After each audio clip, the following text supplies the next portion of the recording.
промышленной палате Ашхабада проходят заключительные новогодние елки. Совсем скоро закончатся зимние каникулы, и школьники дружно отправятся за парты. Но пока еще есть возможность продлить радость встречи Нового года хороводами у нарядной елки и сладкими подарками. Поэтому малыши не теряют времени и в который раз зовут Деда Мороза.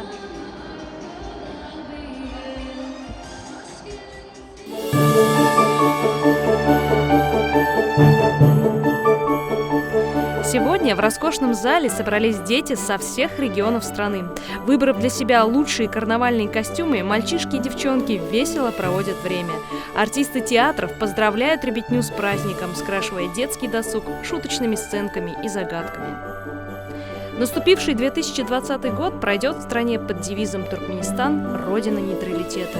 И это не случайно, ведь в наступившем году Туркменистан отпразднует юбилейную дату – 25-летие постоянного нейтралитета.